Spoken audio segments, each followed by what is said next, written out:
Testing. Okay, I think we're good to go. How is everyone doing? Good?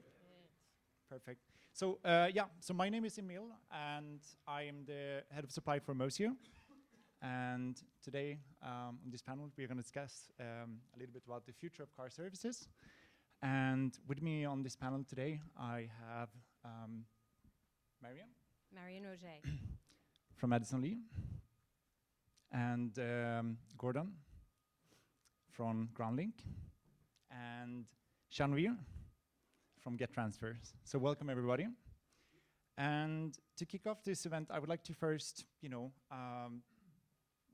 ask some questions. So, well, to be blunt, I think the rise of Lyft and Uber has been pretty tough on the traditional car service market. But everyone here on the stage have survived, and not only survived, but GetTransfer is even a new, fairly new in the business as well. So I would like to discuss, what do you think is, your role in the mobility world going forward? And we can maybe start with Marion. Thank you. So it's a pleasure to be here, and thank you, everybody. I would like to say our role at Addison Lee has always been to understand how to continue with what's tried and true while discovering what's unknown and new. I noticed in the beginning we spoke about the fact that there's the traditionalists and then there's the innovators. I think our role has always been and will continue to be going forward, really to bridge the gap and make sure that those who are traditionalists are also viewed as innovators and disruptors. And in particular, I just wanted to point out, I come from the hospitality industry and the travel space, and I'm a supply chain landscape subject matter expert on distribution and electronic reservations. And it's a pleasure to be involved in the ground space in this area as well. So we do what the business traveler wants and the stakeholder. And so our role is to always listen to what the people who keep us in business want us to do. Yeah. And if it means being innovative and disruptive, we're in it to win it. Yeah, what's your point on this? So we, Groundlink actually, since really the emergence of Uber and Lyft, has actually done quite well. We've grown, and I think a lot of that is just because of what our core business is, which is technology-backed car service, right? So, I think when Uber and Lyft came around, I don't think people were using it because they liked the cars better, right? It was the user experience, it was the technology, it was the ease of use, and so we were kind of already down that road. So for us, it actually helped a little bit. So I think what people were looking for from the traditionalists that Marion just mentioned, we already had. So for us, it's kind of been nice, actually. So, but I totally agree. I mean, if we want to continue to deliver the pillars of traditional scheduled car service while innovating and adding all the features that people want and need and expect. Yeah.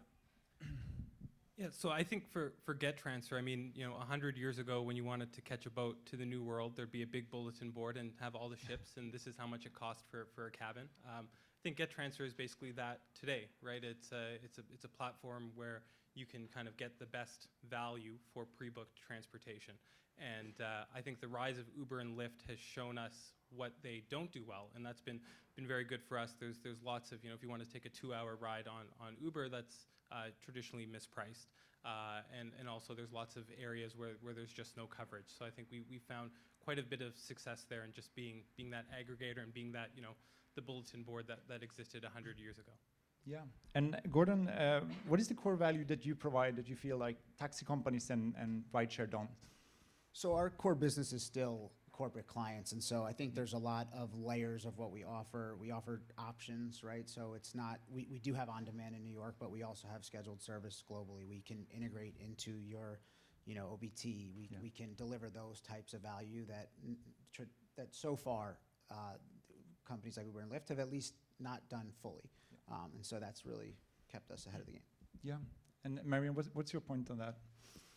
Well, I think it's important to stress that the core value at Addison Lee has been for 40 years and will continue to be for the next 40, getting passengers from point A to B safely.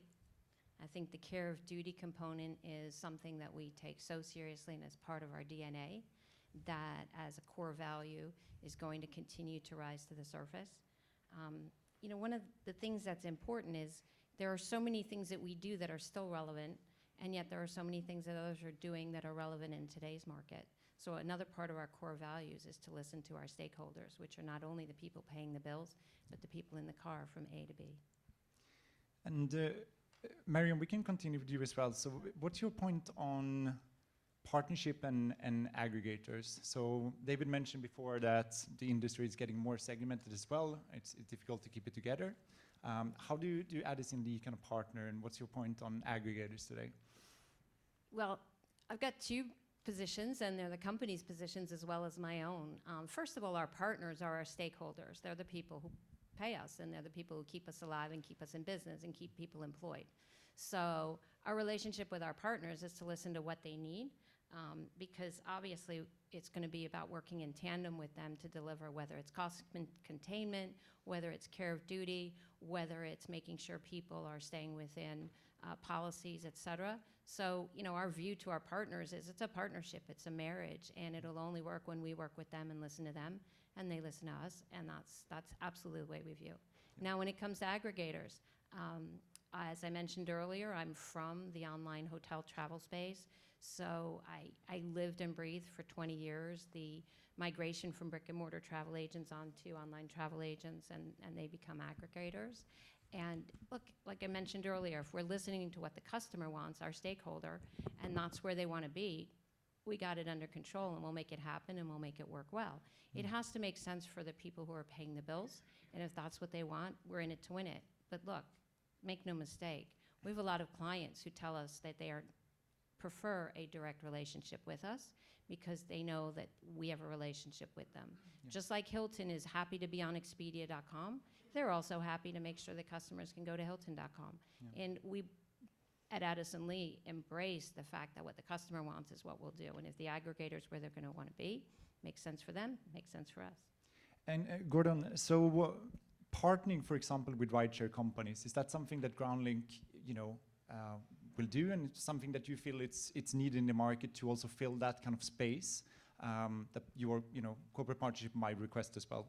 So right now we do not partner with rideshare companies. I don't think that's like a stance that we have, that we're anti-rideshare. Like I mentioned, we do offer our own on-demand service in some cities, but in reality, when we think, we work with partners, we work with aggregators, but for us to integrate a rideshare company, and when we think about our customers and just the general customer, the experience is one thing, but so is the cost. And if you're using a rideshare company, to us, to add layers and middlemen, to me, I think that reverses what they solve for. They get you a car quickly and cheap, and if you add me in the middle and my margin in the middle and someone else's margin, I think we do have to be careful with aggregators and partners that we're not, A, disrupting the price, and B, disrupting the experience, right? Who owns that ride? If I can filter a ride to Lyft and it's my customer, am I the one talking to the customer when there's a problem? Am I the one talking to the driver? And in that scenario, is that the best option? And so I think we have to think about that. So we consider each partner carefully in that sense to make sure that we're aligned in that matter. And Shamir, so you're operating a company, your marketplace is many times cheaper than taxi. How do you think that you can compete today on price, traditional car services? Yeah, so because we are an aggregator, whenever you submit a ride request on GetTransfer, it goes out to multiple different car service providers that we vetted, and they know that they're competing with each other, and they know that the ride that they're getting is legit. And so that creates quite a bit of pricing transparency in an area where there traditionally hasn't been pricing transparency. A 2-hour ride or a ride to the airport has traditionally been one of the highest margin car service rides out there. So I think because we are an aggregator, and the people on our platform know that they must compete on price if they want to win rides. So as a result, the same ride that a corporate might get, we can get it for 30, sometimes 50% cheaper. Sorry. Yeah. You wanted to know if we were actually aligning with rideshare companies. Yeah. And I did want to add clearly that Addison Lee has 3 service tiers. We have First and Executive, which are the premium high end, and then we have Select, which is the economy basic standard. Yeah. And at the moment, we haven't found the need, but we always do look when the customers are asking us for something, whether there is a strategic partnership that might align with everybody's internal metrics and goals. Yeah. And there have been times when low-end rideshare opportunities do present themselves that make sense. We're absolutely going to go forward with that, but we're very careful in who we select. Yeah. And I want to move over to speak a little bit more about the future, which I think is really interesting space, just looking at how much this industry have changed in such a short time as well. And I think all of us can agree that driverless cars are going to be on the road in the future. And Gordon, how far do you think that that future is? Is it 5 or 15 years or 25? It's a good question. I mean, there are autonomous vehicles on the road now, right? So it's here. I think that at our company, when we talk about it, I think we're genuinely a little skeptical that it's going to be, let's say on the streets of New York entirely in 5 years. I think that, there's a lot of experimenting going on with different systems. I mean, Toyota's building connected cities, in remote areas. And I think that's so cool, but it also speaks to the point that they're starting with a brand new infrastructure. And that's going to be something that most cities cannot do. Like a city like New York is very different than Phoenix. Oh, yeah. And so when we look at it, not only is there all that to figure out, but then there's regulation. So we're already working with some of our partners and operators that use only have Tesla fleets and integrate our Limo Anywhere software into their Teslas, and it's really cool. And we're open to it, and we're excited about it. I think we're a little skeptical that it's that close everywhere. Yeah. And when you talk about aggregation, and when you talk about a company like Groundlink or Addison Lee that likes to deliver a curated supply, even if it exists somewhere, if it doesn't exist everywhere, it's going to be really challenging to deliver the consistency that our clients typically want. Yeah, and Shamir, it's interesting because being an aggregator as well, like how do you prepare for that change and moving forward as well? It's more about the technology, or are you what's your thoughts on that? Yeah, so I mean, I'd agree with what I've heard. I think relative to the first shift in mobility, which was very much tech-driven, I think this next shift with autonomous vehicles will be regulatory-driven. Companies are just not willing to put autonomous cars on the road without permission, relative to putting Ubers on the road without permission. So I think that's the biggest mindset shift. As a platform, as an aggregator, like I said, 100 years ago, this service existed in shipyards. I think 100 years from now, you're still going to want to find the best price on your electric self-driving flying car or something. So yeah. So question for Marion here. So driverless car will be level out the playing field a little bit, you can say. So because drivers is also providing extra added service. So with a driverless future, what other values can you provide as a company to kind of match the pricing experience that you have before? I'm not really sure that your question follows where I thought you were asking the other gentleman. So would you mind repeating, please? Sure. So imagine that we have a completely driverless future. In my opinion, a driver is providing probably one of the extra added services today. That is one of the main differences why people also book with a traditional driver service. And if you don't have a driver there, what other value can you add to the ride in order to make it as compelling as before? To answer that, I'd like to harken back. I'm just going to date myself. I'm 59 years old and proud of it.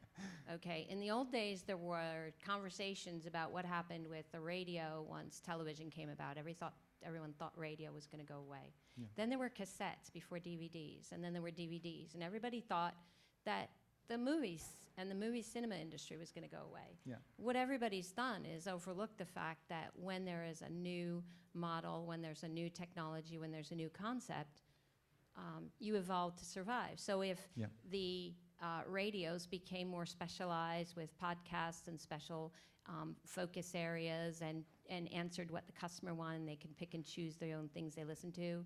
When you see what impact the movie cinema industry's had as a result of DVDs, it's actually grown as opposed to going out of business because people know there's a life cycle after it's in the cinema and they can sell more DVDs. So, I think, 5-10 years ago, you wouldn't have believed I would get in a car with somebody I didn't know who wasn't licensed and vetted and checked and drug tests and all of that by the people who were paying him, the way our cars all are.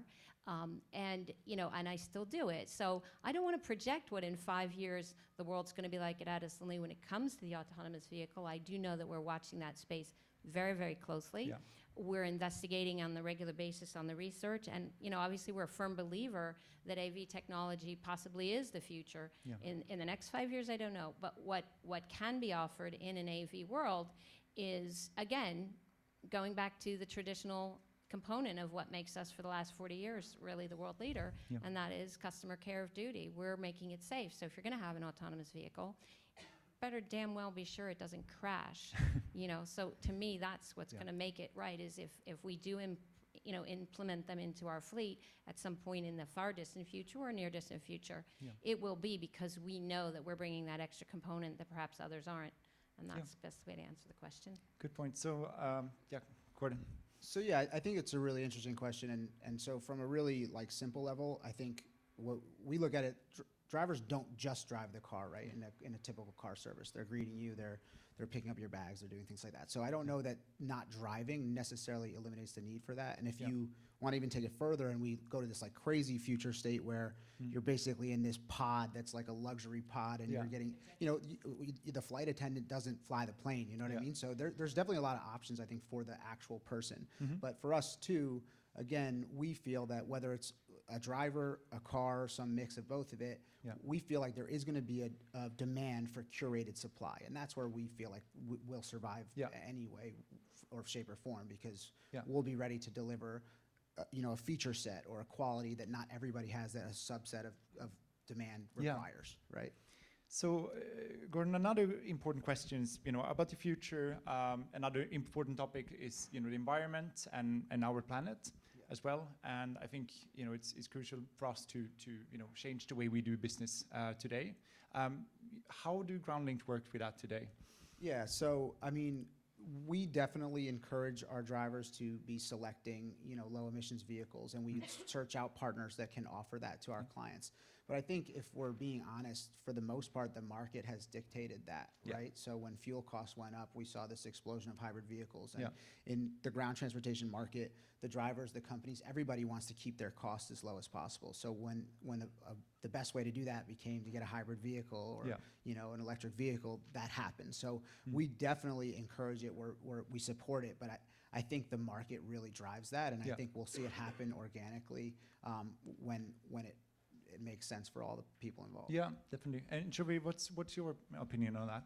Yeah, I mean, I think because everyone up here is a pre-booked car service, right? We don't have any cars idling, all the time, more or less, with that you have with ride sharing. So I do think that's one of the carbon aspects of ride sharing that isn't talked about too much. Other than that, I agree. It has been market driven. We have thousands of EVs on the platform now, and I think just as automotive goes towards that, so will we. Yeah. You want to go ahead as well? Yes, I'd just like to point out that in April of 2019, the Addison Lee private hire fleet was the first in London to be the ULEZ, ultra low emission zone compliant, all of our cars. And we will continue to commit to be that across the world by 2022. We spent a lot of time. We have a Greener Future program that was rolled out. We're very focused on it with innovation labs, working with the governments. But a lot of these projects were European-based and UK-based in particular. Here in North America, we're focusing on some other ways to address the climate change and the carbon footprint of vehicles, specifically working with trees.org and a Greener Future and some of the other tree planting things that the National Geographic and some of the other major tree conservancies have pointed out. So for every ride or for every mile driven, our corporate clients will be invited, will match. So we haven't announced it publicly, but watch this space. There's going to be a massive effort globally to replant bazillions of trees, and we're going to be a big part of it as from the North American perspective in terms of helping on top of it with the vehicles themselves to offset the issue. Yeah. And you can keep the mic as well, because I want to ask you another question around actually something completely different, but also more your perspective on that in the future. So many corporates engage in pre-negotiated rates today, while other new companies coming up as well, having the same kind of rates for everyone. What is your view on that? Do you think that that's going to change in the future? And what is Addison Lee's stance to that? I come from the corporate travel world and the hospitality world, and I don't see them going away. I mean, smart companies are very, very serious about the bottom line, and profitability is just bubbling more and more to the surface. And so there are going to be companies that are going to look to have extreme control and vision on cost containment, make sure travel policies that are in place are being adhered to, catch the unmanaged spend and bring them back in off the reservation. Yeah. Absolutely, negotiated and preferred rates are and will be, as far as we're concerned, a part of the world. I do think there are companies that are going to be perhaps less interested in the profitability component and just want to do what their passengers want to do. And I'm thinking, for example, of a company who shall remain nameless in the co-working space whose IPO just totally bombed last fall. That kind of company might not have cost containment issues in mind and might be happy to just, we don't need a corporated rate, just go do your thing. We're there for everybody, but I think the corporate rate world is going to continue, and the preferred rate world is a part of not only Addison Lee, but the corporate itself. Do you agree with that, Gordon? Yeah, I mean, to an extent, I think, right, corporate rates are about supply and demand and how much demand someone's giving you in return for supply. And so I think there will always be a benefit to receiving a large portion of the demand of a company, whether that's reflected in like a fixed rate or amongst some other benefit. Like, we see companies like Uber and Lyft do this already. Like, you get a better cancellation time instead of a cheaper price, right? And I think there's value in that. Yeah. And I think we'll look to things like that. And I also think that when we talk about dynamic rates, maybe it's not that I'm going to give you this ride for $100 every time, but it might be that I'll give it to you for $5 less than what everybody else gets at that exact same time, right? So I think there's a lot of different variations. So the short answer is yes, I think there will be benefits to having someone's corporate volume. Yeah. But I don't know if it's always going to be in the form of, a discount or a fixed rate all the time. That's how we see it. Yeah, interesting. Yeah, I think we have a, more of the other perspective at GetTransfer, where we think there's been so much of a movement towards price transparency, and Uber and Lyft have certainly done their part here relative to a cab company, and just I certainly have some personal anecdotes where we spoke to a corporate travel department, and they had just spent 6 months negotiating their preferred rate. They thought it was the bee's knees, and then they went on to our platform, and we're blowing them out of the water. So I think there's always going to be a need for that, for the best rate. There's always going to be corporations that are going out and trying to get the best rate, and the increasing push towards pricing transparency in this industry, I think maybe it won't be corporate rates, but like it's been mentioned, it'll be more corporate service. It'll be a preferred service as opposed to a preferred rate. Yeah, that's a really good point. So, so one question that I'm very interested in, so booking generally a car today is so much easier than it's been in the past. And I'm curious to hear your opinion on, how are you going to book a car in the future? I know Groundlink have a lot of different channels to book Groundlink in, but it would be interesting to hear, how do you book a car in the future? Yeah, so, I guess the first thing I'll say is that I don't think any cutting edge developers are out there trying to solve how do you book a car faster, right? I don't think that's what people go to these, great engineering schools go there to do. But they do think of other things in life, like, Alexa wasn't built to order a car, but you can, right? So I think if we're smart, we'll be fast followers to any technology that's out there. And I think as, things become more and more integrated, your life becomes more integrated, it will only get easier. So right now, there are services where you can say, Alexa, I need a car to the airport right now. Yeah. But in, a year or two, it could be, Google already knows you booked a flight. They know what the traffic is right now. They know that you typically take a car, what type of car you take it. And so maybe Alexa jumps out at you and says, Emil, do you want me to book your car right now? And that's the only thing you have to say is yes, right? Yeah. I think there's things like that will happen, but we'll be fast followers to what's happening in that space, not driving it. I don't think. And Shami, your opinion on that? So, do you think that specifically, automized booking, so that we have AI basically predicting, what do we typically do, and it knows that we are going to book a car from the airport. How far away do you think we are from having just a car waiting for us without having to do anything additionally?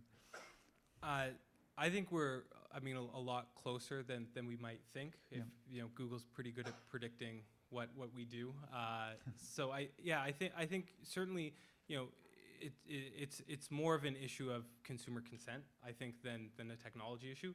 Yeah. I think right now Alexa could probably send me a car because they do know what time my flight was and that kind of thing, but I just haven't consented to it, and I think there's maybe some public perception issues about that too. Though I do think voice is the next frontier, whether it's booking a car, really doing anything. Yeah, and we can wrap up as well with your opinion on this as well as the last. So. Actually, I look at what I do once I'm in the car, and I think that's where the future is. I know that my profile is stored in Uber. I frequently, maybe 2 times a week, get an Uber home from New York City to my apartment in Jersey City. I know they have all the history of my trips, what I am like. I know I'm scored. I have a passenger profile. Yeah. I'm a bit of a dominant personality, so I tell the driver which road to take and which light to turn left at and all of that, because I know how to get home. I don't want to go the long way because Waze or whatever Uber's telling them to go is the way to get home. I live there. I drive myself. I can't understand why that same itinerary is not stored in my profile. And when I book a car, do you want to take your usual itinerary that you've had for the last 3 years when you go from New York City to your apartment and send me or have the driver know that? I think that's a huge thing for a lot of consumers, is that me. When I'm getting in that car, you know me, you know what I like. Not would you like the temperature down or do you like conversation? She's already said no like 18 times that she doesn't want the temperature up. She likes it cool. She doesn't want to chat. Why do I have to answer this question every time? So what's going to impact me for hailing a ride is, do they know me and do they appreciate my history and what I'm doing? Because then I don't have to go through this every single time. Awesome. Thank you, everyone, for attending the panel. Thank you. And hands to everyone.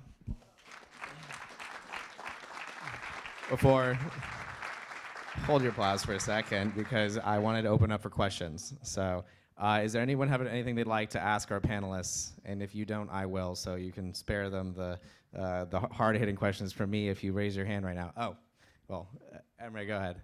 Hopefully you can hear me out there. I'm wondering how you think about, I think we're talking about the future of car services. And one of the innovations, I would say, that the ride sharing players have brought, in a sense, has been not owning vehicles, in the sense that it's drastically changed the cost structure of their businesses. At the same time, Meredith, you mentioned duty of care as one of the big things that especially corporates are looking for. In that context, how are you thinking about vehicle ownership and driver employment, which has become a hot button issue in the U.S. in particular recently?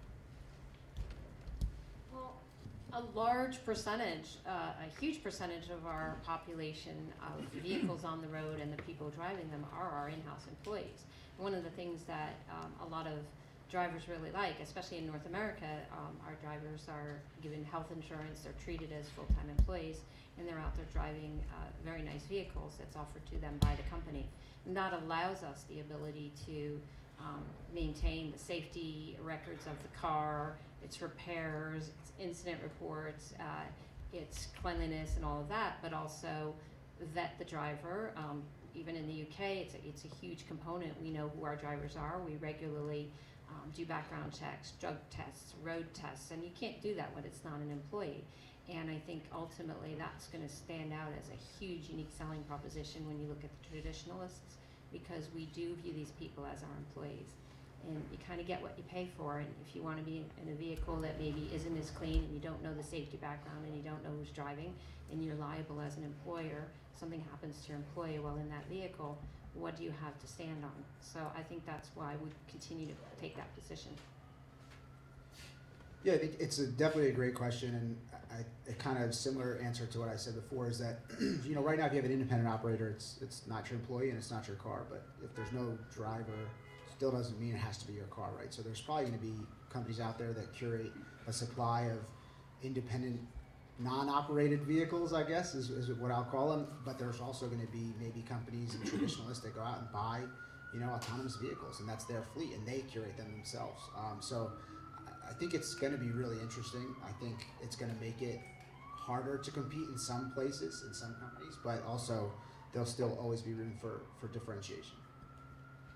Yeah, I'd agree. I mean, the one thing I'd say on car ownership, as coverage gets better and as people get more comfortable, taking a 2-hour, trip in someone else's car or something like that, I think we'll see the trend of car ownership continue to decline, and it will be much more, service-based. And I think the types of cars that car manufacturers make will actually begin to change to kind of fit that reality much more. But yeah, I think what's been said, I agree with. I don't think platforms are going to be going away anytime soon, but there will be a real emphasis on screening and vetting, and that's certainly something we've seen internally within the last little while. So there's been a massive emphasis just on that, and because we're pre-booked, we work with private companies. Everyone's an employee of that company, so no contractors. And I'll just add one more thing too. I mean, I think duty of care and safety is like paramount right now. But as vehicles become more autonomous and advanced, so is the information, right? Like, we haven't really talked about the data that autonomous vehicles collect, and so it's not unrealistic to think that when you're getting into a driverless vehicle in 10 years, it can tell you instantly when the last time it was serviced was, how much tread's left on the tires, when the last oil change was, if it's ever been in an accident. Most people that are developing autonomous technology are doing it, or at least they're saying they're doing it to make the roads safer for people and to save lives. And so there's no reason that shouldn't help out the customer or the corporate community that's getting into those vehicles, whether there's a driver in it or not.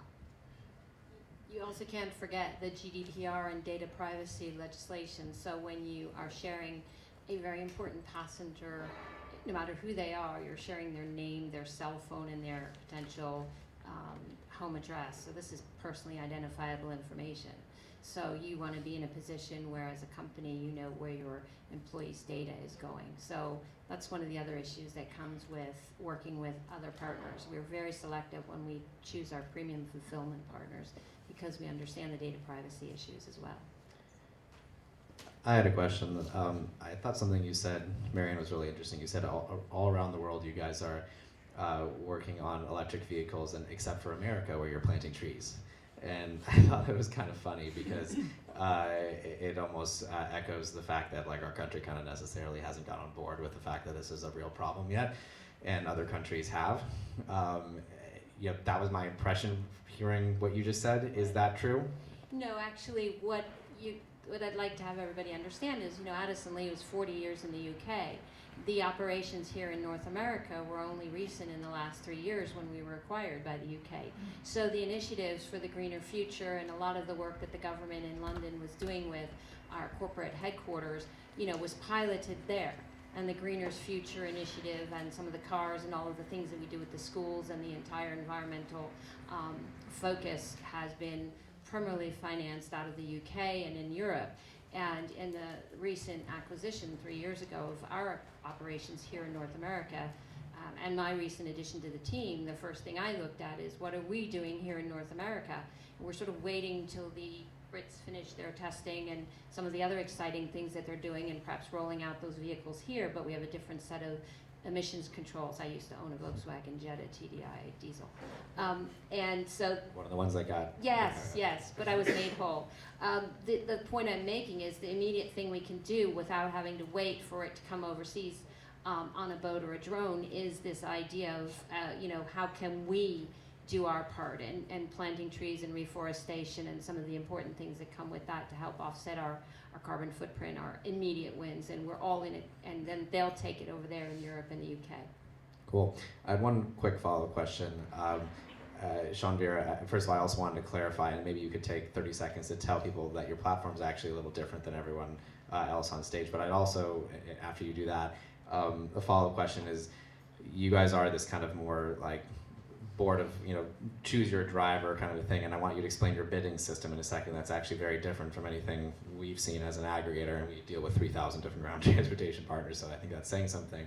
But what is the balance between, I think one thing that Uber and Lyft did well, which is like, just select it and you don't have to worry about it. It's the same price minus surge pricing, and you don't have to compare or pick your driver. Sidecar, actually, for those of us who have been following this world or just existed in America, I guess, for the last 5 years, tried that. They tried the choose one of a bunch of different drivers, and it failed miserably. And this is not meant to be a question that puts you on the spot, because as an aggregator, Mozio firmly believes in a feature with a bunch of different price comparison, but I'm curious where you think that balance is. Yeah, so I guess 30 seconds just on how GetTransfer works, why we're a bit different. So you submit your request on GetTransfer, and it looks like submitting your request anywhere else. I'm starting here, I'm going point A to point B, and then we share that ride request with all the private car companies in our network who might be able to fulfill that request. And you can put in, I want this class of vehicle and that kind of thing. And so they know this is a vetted, basically, request, and chances are that this will lead to revenue. But they also know that, hey, every other, car company in New York who could fulfill this ride, they also know that this request is live. So when I submit my price on that ride, there's a price pressure there, and they like us because we drive quite a bit of volume to them. On the flip side, there is a balance in. Can I quickly just, because I think the part that stands out to me is that as a user, you'll get emails over the next full day of about 10 offers going down and down and down. I think that's actually, because Blacklane actually has a bidding system on the back, and a lot of these guys have bidding systems on the back end. The difference from my standpoint is, on a consumer, I'm actually getting offers for the next 24 hours, and Yeah, so it's completely transparent from your end, which is what people get excited about, because they know exactly what the price is. And then you occasionally get situations where drivers at the airport anyways, and they're just coming back and they know, oh, I can take this ride for $30 and that's worth it to me, and I know for sure get it. So you get some wins like that. I think it is a balance because you can customize your ride significantly. You can take a helicopter, you can take a Honda Civic, right? So we still want the consumer to have that choice. Where I think it gets a bit, where I think we have a bit more of a challenge is, you want a Honda Civic, and we don't necessarily want to send you 20 different Honda Civics. You just want the best price for a Honda Civic. So there's been, because as we do this more, we have a pretty good idea of what a good price actually is for various different routes. So we can basically cut the noise pretty consistently, and our carriers have gotten much better at not just submitting a bid that's $5 less than the fare meter would have been, or something like that. So. Cool, great. Well, we got to move on to our next panel here, but thank you very much, all four of you, and yeah.